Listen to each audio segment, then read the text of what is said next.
Perhaps the last question that was asked by many was this: what role does good judgment and inspiration play in aiding leaders, individuals, and families in determining how they improve their Sabbath day observance?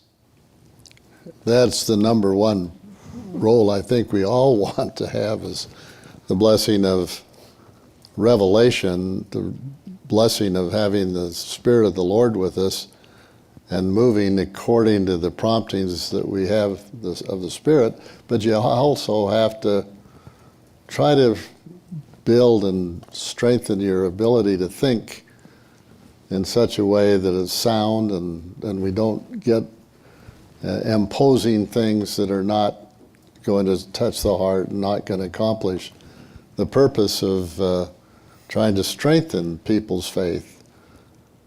Strengthening people's faith, it takes inspiration, and it comes instantly. We've had wonderful examples of that, just this training we've had. And good judgment as to how to move forward with those promptings. I think earlier in the week, President Eyring made a comment about that if we're going to have a delight, and we have meetings all day long, that it's going to be hard for the leaders to have a delightful Sabbath, and to use good judgment about having meetings short and only those that are necessary, and to keep the administrative part of the church as limited as it can be, so that all of the people in the church, including those who are in leadership positions, are able to partake of the delight of the Sabbath. But it's going to require judgment. It's going to require effort to do that. I think we can be effective on the administrative side without dedicating huge amounts of time there. And the ward council that we've talked about earlier can really carry most of the load.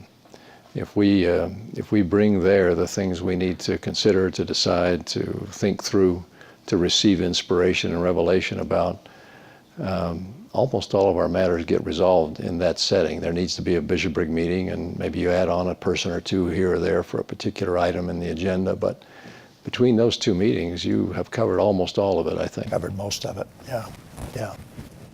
Please. I was just thinking about using good judgment in terms of good, better, and best.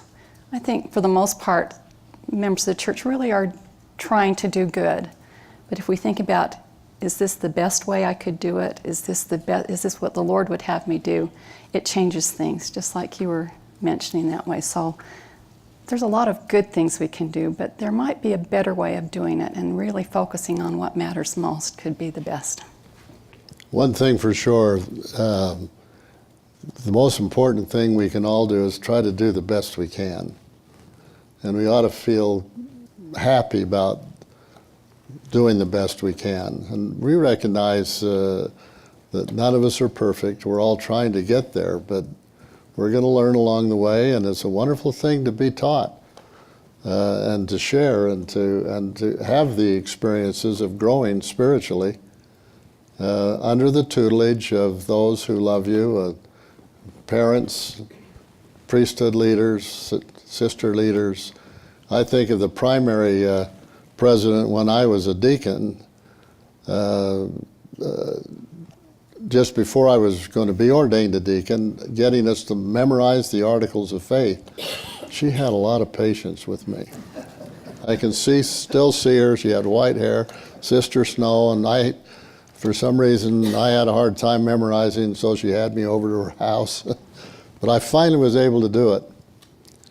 That's the kind of leadership, and that's the kind of outreach that we all hope will result as we have been trying to teach these principles. Elder Ballard, that thought about doing the best you can triggers in me an experience that happened just recently. I attended the World Meeting of Families in Philadelphia last month, and in a presentation I had with me there two member families, great families from that area, talking about family prayer, home evening, scripture study together, family council. And they were very real, very authentic about their experiences and the challenges they face. And And that's what came through to people in the audience. They were doing the best they can. They weren't perfect. They didn't claim to be perfect, but they were doing the best they could. And that resonated with people there. And they saw the benefit long term over time of that happening. And they asked a lot of questions in the audience, or asked several questions and wanted to know how you do this. And coming back to the Sabbath, they said, that is our day, and that's the day we dedicate to the Lord, and that makes all the rest possible. That was a revelation to a lot of people, and they were firm about that. That made the difference. That was a foundational element in their family life and in their individual lives.